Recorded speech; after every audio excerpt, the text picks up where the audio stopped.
Welcome two science talks. അപ്പോൾ ഇന്നത്തെ ക്ലാസ്സിൽ നമ്മൾ ഒരു യൂക്കാരിയോട്ടിക് സെൽ, അതാണല്ലോ കുറച്ചും കൂടി കോംപ്ലക്സ് ആയിട്ടുള്ളത്. അപ്പോൾ അതിലുള്ള ആ ഒരു സെല്ലിൻ്റെ ബേസിക് സ്ട്രക്ചർ എങ്ങനെയാണ് നാം നോക്കുന്നത്. നമ്മൾ സെല്ല് എന്ന് പറയുമ്പോൾ പെട്ടെന്ന് നമ്മളെ മനസ്സിൽ വരുന്ന ഒരു ഡെഫിനേഷൻ ആയിരിക്കും. Cell is the basic unit of life. Basic structural and functional unit of ലൈഫാണ് നമ്മുടെ സെല്ല് എന്ന് പറയുന്നത്. നമ്മൾ ആ സ്ട്രക്ചറിലേക്ക് വരുമ്പോൾ മെയിൻലി 3 പാർട്ടാക്കി തിരിച്ചിട്ടുണ്ട് ഒരു സെല്ലിനെ. അപ്പം ഏറ്റവും പുറമേ ഉള്ളതാണ് അതിൻ്റെ സെൽ മെംബ്രെയിൻ എന്ന് പറയുന്നത്. പിന്നെ അതിലൊരു സൈറ്റോപ്ലാസം ഉണ്ട്, ന്യൂക്ലിയസ് ഉണ്ട്. ആ സൈറ്റോപ്ലാസത്തിലാണ് കുറേ സെൽ ഓർഗാനുകൾസ് ഉള്ളത്. ഇപ്പോൾ ഓരോന്നും എന്താണെന്ന് സിമ്പിളായിട്ട് ഓരോന്നിൻ്റെ ഫംഗ്ഷൻ വെച്ചിട്ട് നമുക്ക് ഈ ഒരു ക്ലാസ്സിലൂടെ പറഞ്ഞു പോകാം. അതിനു മുന്നേ ആദ്യമായിട്ടാണ് എൻ്റെ ചാനൽ കാണുന്നതെങ്കിൽ ചാനൽ സബ്സ്ക്രൈബ് ചെയ്യുക. ബോട്ടണി റിലേറ്റഡ് ആയിട്ടുള്ള എല്ലാ വീഡിയോസും PG അല്ലെങ്കിൽ ഡിഗ്രി ബേസ്ഡ് ആയിട്ടുള്ള എല്ലാ വീഡിയോസും ഇടുന്നതായിരിക്കും. അപ്പോൾ പുതിയൊരു ചാനലാണ്, നിങ്ങൾ സപ്പോർട്ട് ചെയ്താൽ മാത്രമേ എനിക്ക് മുന്നോട്ട് കൊണ്ടുപോകാൻ വേണ്ടി പറ്റുള്ളൂ. ഓക്കെ, അപ്പോൾ നമുക്ക് ക്ലാസ്സിലോട്ട് പോവാം. അപ്പം എന്താണ് സ്ട്രക്ചർ ഓഫ് സെൽ? ടോട്ടലി ആ ഒരു സെല്ലിൽ വരുന്ന എല്ലാ സ്ട്രക്ചറും ഈ ഒരു ഡയഗ്രാം വെച്ചിട്ട് നമുക്ക് ആദ്യം നോക്കാം. ഓക്കെ, ഫസ്റ്റ് വൺ എന്ന് പറയുന്നത് എന്താ? Cell membrane. ഏറ്റവും പുറമേ കാണുന്ന ഒരു മെംബ്രെയിൻ ആണ് സെൽ മെംബ്രെയിൻ എന്ന് പറയുന്നത്. പ്ലാസ്മ മെംബ്രെയിൻ അല്ലെങ്കിൽ സെൽ മെംബ്രെയിൻ, നമ്മൾ ട്രാൻസ്പോർട്ടേഷനൊക്കെ സഹായിക്കുന്നതാണ് നമ്മൾ സെൽ മെംബ്രെയിൻ എന്ന് പറയുന്നത്. ഇപ്പോൾ ഓരോന്നിൻ്റെയും ഫംഗ്ഷൻ വരുന്ന സ്ലൈഡുകൾ നമ്മൾ പറയുന്നുണ്ട്. രണ്ടാമത്തേത് ന്യൂക്ലിയസ്.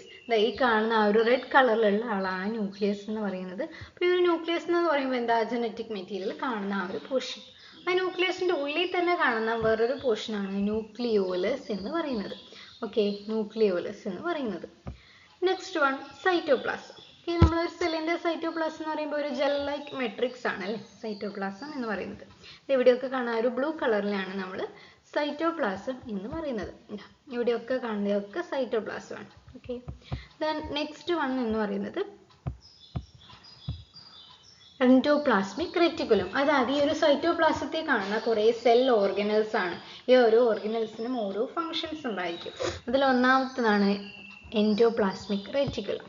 പിന്നെ ഉള്ളത് Golgi complex, then mitochondria, ribosome. അപ്പോൾ ഇത് നമ്മൾ എന്താ പ്ലാന്റിലും ആനിമൽസിലും വ്യത്യാസം ഉണ്ടായിരിക്കും. അപ്പോൾ ഇത് നമ്മൾ ആനിമൽസ് എല്ലാം ഈ ഒരു പിക്ചറിൽ കൊടുത്തേക്കുന്നത്. പ്ലാന്റിലാണെങ്കിൽ അതിൽ ക്ലോറോപ്ലാസ്റ്റ് ഉണ്ടാകും. അപ്പോൾ ഞാൻ മറ്റൊരു ക്ലാസ്സിൽ ഇടുന്നതായിരിക്കും. അപ്പോൾ ഇതാണ് ബേസിക് ആയിട്ട് ഒരു സെല്ലിൻ്റെ സ്ട്രക്ചർ എന്ന് പറയുന്നത്. ഇനി ഇവ ഓരോന്നിൻ്റെയും ഫംഗ്ഷൻ നമുക്ക് നോക്കാം. ഓക്കെ, ഒന്നാമത് ഏതാ?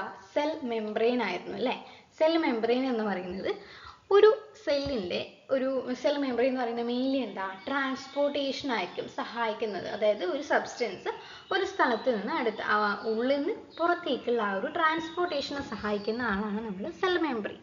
സെൽ മെംബ്രെയിൻ എന്ന് പറയുമ്പോൾ നമ്മൾ മെയിൻലി പറയേണ്ട ഒരു കാര്യം, അവിടെ ഫോസ്ഫോ ലിപ്പിഡ് ബൈലെയർ ആണ്. അതിൽ കുറേ പ്രോട്ടീൻസ് എംബഡ് ചെയ്തിട്ടുണ്ടായിരിക്കും. അപ്പോൾ എന്താ ഒരു ഫോസ്ഫോ ലിപ്പിഡ് ബൈലെയർ എന്ന് പറയുമ്പോൾ അതിലൊരു പോളാർ എൻഡും നോൺ പോളാർ എൻഡും ഒക്കെ ഉണ്ട്.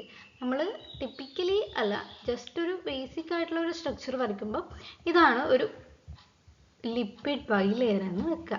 ഇതേപോലെ കുറേ ഉണ്ട് കേട്ടോ ലിപ്പിഡ് ബൈലെയർ. ഇങ്ങനെ പോകും, കുറേ ഉണ്ടാകും.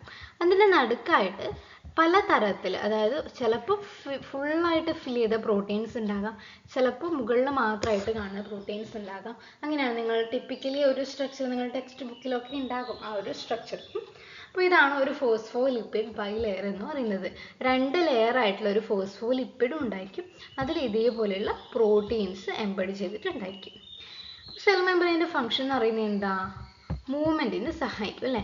സബ്സ്റ്റൻസ് സെല്ലിൻ്റെ ഉള്ളിലേക്കും പുറത്തേക്കുള്ള മൂവ്മെൻറ്റിന് സഹായിക്കും. പിന്നെ പുറത്ത് എക്സ്റ്റേണൽ എൻവയൺമെൻറ്റിൽ നിന്ന് എന്തെങ്കിലും ഒരു ബാരിയർ ഉണ്ടെങ്കിൽ ആ ഒരു എന്തെങ്കിലും ഒരു പ്രൊട്ടക്ഷൻ എന്ന് പറയാം അല്ലേ. പുറത്തുള്ള ഏതെങ്കിലും എക്സ്റ്റേണൽ ഷോക്കിൽ നിന്ന് പ്രൊട്ടക്റ്റ് ചെയ്യാൻ വേണ്ടിയിട്ടും നമ്മുടെ സെൽ മെംബ്രെയിന് സഹായിക്കുന്നുണ്ട്. ഓക്കെ, അപ്പോൾ ഇതാണ് first one. Then the second one is the nucleus. ഈ ഒരു ചിത്രത്തിൽ ഇത് മൊത്തത്തിലുള്ള ഒരു സെല്ലാണ് കേട്ടോ.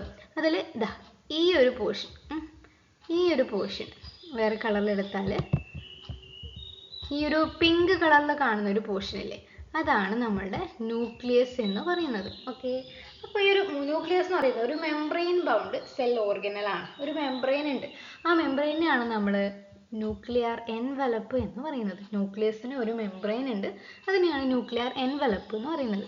ഇത് ഇവിടെ ഡബിൾ ലെയർ ആയിട്ട് കൊടുത്തേക്ക്. ആദ്യം ഒരു പിങ്ക്, പിന്നെ അതിൻ്റെ നടുക്കൊരു റെഡ് കളറും കൊടുത്തേക്കുന്നില്ലേ, അതാണ് ന്യൂക്ലിയർ മെംബ്രെയിൻ എന്ന് പറയുന്നത്. ഡബിൾ ലെയർ ആയിട്ടുള്ള മെറ്റീരിയൽസിൻ്റെ മൂവ്മെൻറ്റിനെ സഹായിക്കുന്നത്. പിന്നെ ഈ ഒരു എൻവലപ്പിൻ്റെ ഉള്ളിൽ കുറേ ന്യൂക്ലിയർ പോഴ്സ് ഉണ്ട്.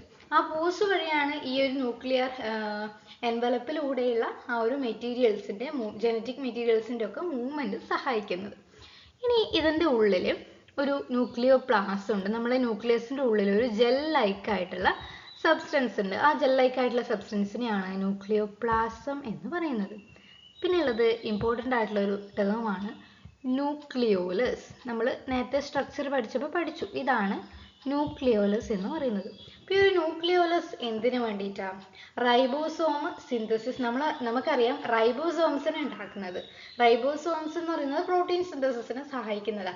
ആ ഒരു റൈബോസോമിൻ്റെ സിന്തസിസ് നടക്കുന്നത് ന്യൂക്ലിയോലസിൻ്റെ ഉള്ളിൽ വെച്ചിട്ടാണ്.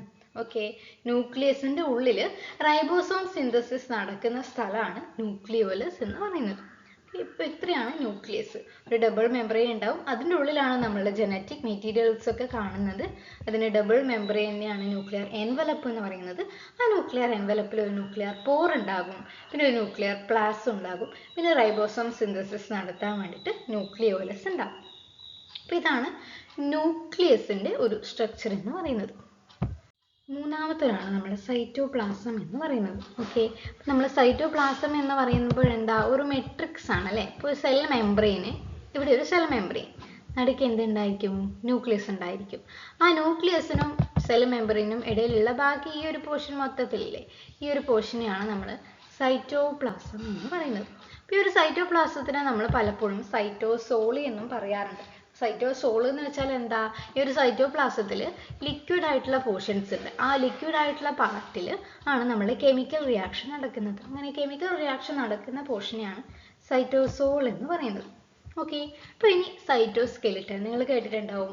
ആക്റ്റിൻ, മൈക്രോട്യൂബ്യൂൾസ് എന്നൊക്കെ പറഞ്ഞിട്ട് ആ ഒരു ഫിലമെന്റ് നമ്മൾക്ക് തന്നെ നമ്മളുടെ ബോഡിയിൽ തന്നെ സെല്ലിൽ കാണുന്ന ഒരു സൈറ്റോസ്കെലിറ്റൻ ഉണ്ട്. അതാണ് നമുക്ക് ഷേപ്പ്, സ്ട്രക്ചർ, മൂവ്മെന്റ് ഒക്കെ തരുന്നത്. അപ്പോൾ ആ ഒരു സൈറ്റോസ്കെലിറ്റൻ കാണുന്നത്, സൈറ്റോ എന്നുള്ള പേര് കേട്ടാൽ തന്നെ നമുക്ക് മനസ്സിലാവും അല്ലേ. സൈറ്റോസ്കെലിറ്റൻ, സൈറ്റോപ്ലാസത്തിലുള്ള ആ ഒരു സ്കെലിറ്റൻ, നമ്മളുടെ ബോഡി ഷേപ്പ് ഒക്കെ നിലനിർത്താൻ വേണ്ടിയിട്ടുള്ളത് നമ്മൾ സൈറ്റോപ്ലാസത്തിലാണ് കാണുന്നത്. പിന്നെ ഉള്ളതാണ് നമ്മളുടെ ഓർഗനൽ. ഈ ഓർഗനൽസ് ഓരോന്നും ഈ ഒരു ക്ലാസ്സിൽ തന്നെ അടുത്ത സ്ലൈഡായിട്ട് പറയുന്നുണ്ട്. ഓർഗനൽസ് എന്ന് വെച്ചാൽ നമ്മുടെ സൈറ്റോപ്ലാസത്തിൽ കാണുന്നത് നമ്മൾ നേരത്തെ പറഞ്ഞ എൻഡോപ്ലാസ്മിക് റെറ്റിക്കുലം, റൈബോസോംസ്, പിന്നെ മൈറ്റോകോൺട്രിയ, പിന്നെ പ്ലാന്റിലാണെങ്കിൽ ക്ലോറോപ്ലാസ്റ്റ്, അതേപോലെയുള്ള ഓരോ സ്ട്രക്ചറാണ്. ഓർഗൻ അല്ല, അവരൊരു ഓർഗനെല്ലാണ്. സെല്ലിൻ്റെ ഉള്ളിൽ കാണുന്ന ഓർഗനെൽസ് ആണ്. അപ്പോൾ സ്പെഷ്യലൈസ്ഡ് സ്ട്രക്ചറാണ്. അവർക്ക് എന്തുണ്ടായിരിക്കും? ഒരു സ്പെസിഫിക് ഫങ്ഷൻ ഉണ്ടായിരിക്കും. ഓക്കെ,